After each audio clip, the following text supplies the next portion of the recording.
நீ என்ன நினைக்கிறேன்? உழைச்சி எங்களை சாப்பிட சொல்றியா? உழைச்சி சாப்பிட்டு எவனாவது உருப்பிட்டு இருக்கானா? சரிப்பா, வேற என்னன்னு சொல்லு. பயப்படாதடா, அடிக்க மாட்டேன்.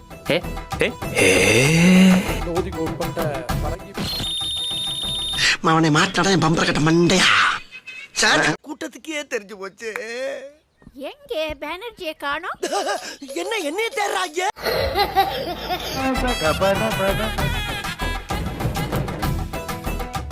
எவ்வளவு ஒர்க்குடா.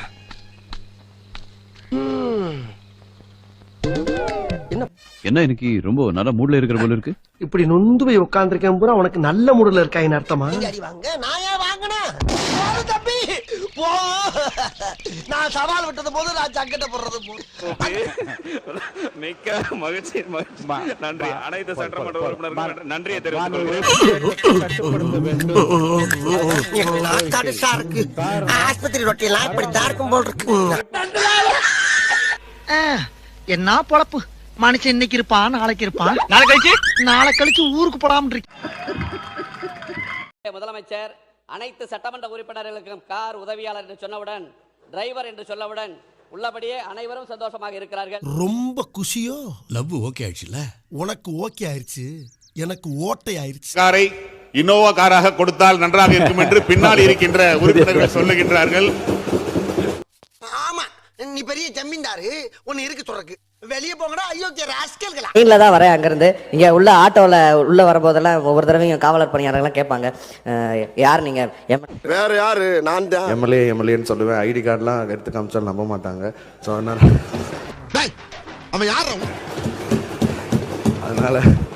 அதனால இன்னைக்கு 2 விஷயத்துல நாங்க ரொம்ப மகிழ்வா இருக்கோம். இதுல ஒன்னும் குறைச்சல. மாண்பு முதலமைச்சர் உட்காருங்க. மாண்பு முதலமைச்சர் உட்காருங்க. மாண்பு முதலமைச்சர் உட்காருங்க. சொல்ல வேணாம் தான் நினைச்சேன். ஆதாரம்னு கேக்குறாங்க. தம்பி, இப்போதைக்கு வீரம் முக்கியம் இல்ல, விவேகம் தான் முக்கியம். சட்டு புட்டு ஸ்பாட்டை காலி பண்ணிட்டு நம்ம ஏரியா பக்கம் போயிருவோம். சரி, வண்டியில இருங்க. ஒரு 1 வீக் பேக் மாண்புமிகு நிதி அமைச்சர் பேசும்போது ஒரு 3 டிபார்ட்மெண்ட்ல இருந்து ரிவ்யூ பண்ணி அந்த ஃபைல்ஸ்லாம் என் டேபிள்ல இருக்குன்னு சொன்னாரு. அவங்க அன்னைங்க காதுல ஏதோ ஓதுரா. அது ஏதோ போற போக்குல அவர் சொல்லல, உண்மையிலேயே என் டேபிள்ல இருக்கு. வா, அவங்க அடிச்சு வர ட்ரக்ல எந்திரிச்சு ஓடி போயிருவான். வா வா போயிருவான். வா. அத்தனையும் ப்ரூஃபோட இருக்கு. ஓபன் பண்ண வச்சிடாதீங்க. நீ ஏன்டா பதற? நானே பதறல, நீ ஏன் பதற? எப்போ ஓபன் பண்ணணுமோ அப்போ கரெக்டா எல்லாமே ஓபன் ஆகும்.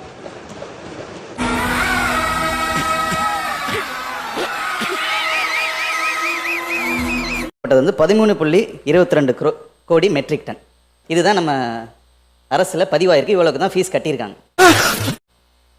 ஆனா பயன்படுத்தப்பட்டது 85 கோடி மெட்ரிக் டன். அது எங்கேருந்து வந்துச்சு? ஆஹா, அந்த பொண்ணுக்கு உன்னை பிடிக்கிற போல் இருக்க. 100 கோடி மெட்ரிக் டன் வந்து தயாராயிருக்கு, உற்பத்தி ஆயிருக்கு, ஜல்லி எல்லாமே.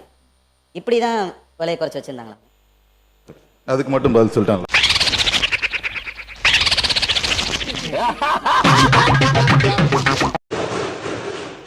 நான் பேசுவேன், பேசக்கூடாதுன்னு ஒன்றும் இல்லை. இடைத்தேர்தலையாவது சில பேருக்கு நல்லது நடக்கணும்ல. தம்பி போங்க தம்பி, ஊருக்குள்ள போய் காட்டு பாருங்க. நாங்க அடி வாங்காத ஏரியாவே கிடையாது.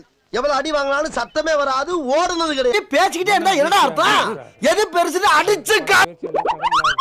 நன்றி, வணக்கம். ஐயோ ஐயோலாம் என்னாதீங்க. நீங்க நல்லா தெரிஞ்சுங்க. நீங்க ஒண்ணு நல்லா தெரிஞ்சுங்க. டேய், இவன் வேற என்னை ரொம்ப டார்ச்சர் பண்றான்டா. இனி நீங்க கனவு கண்டா கூட இனிமேல் பட்டு நீங்க ஆட்சிக்கு வர முடியாது என்பதை தெளிவா சொல்லிக்கிறோம். எங்கிட்டு காப்பாத்துறது? அதெல்லாம் பார்டர் தாண்டியாச்சு. புரியுதுங்களா? பார்த்தாலே தெரிகிறது. தெரிகிறதா? மக்கள் கிட்ட எப்போ பேசணும், என்ன பேசணும், எப்படி பேசணும்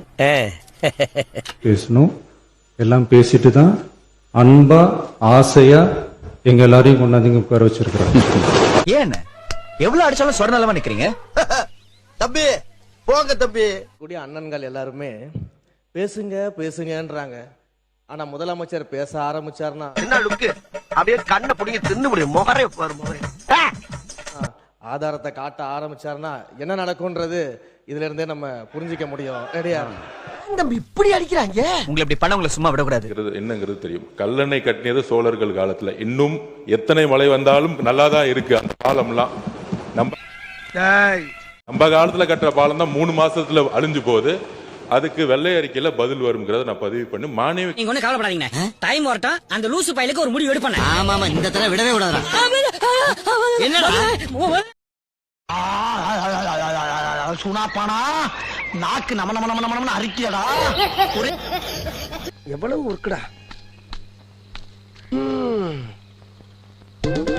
என்ன அடங்க வரு அத்து வீரு திவரி எழு திருப்பி அடி. A few moments later.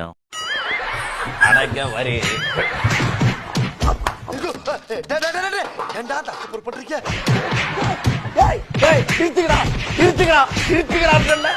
கெஞ்சி கெதறி கூத்தாடி கைய புடிச்சு காலை புடிச்சு இந்த கான்ட்ராக்ட் வாங்கிக்கண்டா. 1 லட்சம் ரூபாய் கான்ட்ராக்டா, அதுல மண்ணள்ளி போட்டாங்களா? ஏய் நீங்க அடிச்ச அடியில வீச பிச்சுக்கிட்டு போயிருச்சுடா. அமைதியா வேலை பாருடா, அப்புறம் செஞ்சுக்கலாம். ஒண்ணேடா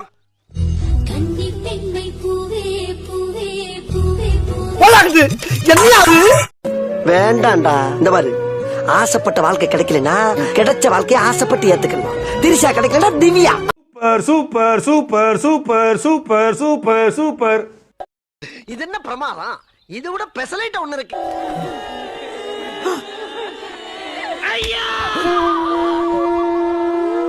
பேச்சாடா பேசுன, கொஞ்சம் நெஞ்ச பேச்சா பேசுன.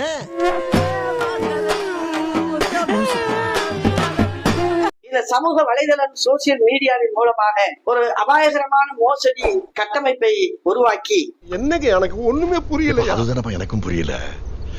அதிமுகவை அழிக்கும் நிலை ஏற்பட்டால் மாண்புமிகு முதல்வர் விஜய் அவர்களே, ஒன்று விசுவாச தொண்டர்களான நாங்கள் உயிரோடு இருக்க மாட்டோம். சாவு சாவுல செத்த பையல நீ நலமா இருந்தானே ஒழுங்கு எனக்கு சாவுல செத்த பையல நீ நலமா இருந்தானே. இல்லை என்றால் 80வது சுதந்திர தினத்திலே சார்ஜ் கோட்டையிலே தேசிய கொடி ஏற்றுகிற நீங்கள் உயிரோடு இருப்பீர்களா மாயை மூடும் மண்டூகமே என்று எங்களுக்கு தெரியாது. புரட்சி தலைவர் அம்மா, புரட்சி தலைவர் எம்ஜிஆர், புரட்சி தலைவி அம்மா, என் விசுவாச தொண்டர்கள் தற்கொலை படை ஐயோ கிரட்டு சிரிக்கி இவ உறுத்தி கையில இருக்கிற ரகையெல்லாம் முகரையில வச்சுக்கிட்டு ஏண்டி என் உயிரை வாங்க மாறுகின்ற அந்த சூழ்நிலையை நீங்கள் உருவாக்க மாட்டீர்கள் என்று நம்புகிறோம். தேங்காய குடி அடிச்சேன்னு வச்சுக்க பொழந்துருவனி மரியாதை ஓடி படி. இன்னைக்கு ஒரு அமைச்சர் அவர்கள் கலைஞர் ஐயா அவர்களை பேர் சொல்லி சொல்றாங்க. ஆனா கலைஞர் ஐயாவை எவ்வளவு பெரிய மூத்தவர்களா இருந்தாலும் எவ்வளவு பெரிய எழுத்தாளர்களா இருந்தாலும் இல்ல எவ்வளவு பெரிய ஃபீல்டுல பதிவு செஞ்சாலும் பேர் சொல்றதுக்கு யோசிப்பாங்க. கேட்டுக்கிட்டே ஏதாவது கெட்ட வார்த்தையா இருக்கும். ஆமா மாமா, ரொம்ப ரொம்ப கெட்ட வார்த்தை. சும்மா திடீர்னு பையன் சொன்னேன். சும்மா தெரியுதா உனக்கு அவ்வளவு கேவலமா? அது எவ்வளவு கஷ்டம் தெரியுமா? சும்மா இருக்கிறது என்ன கஷ்டம்?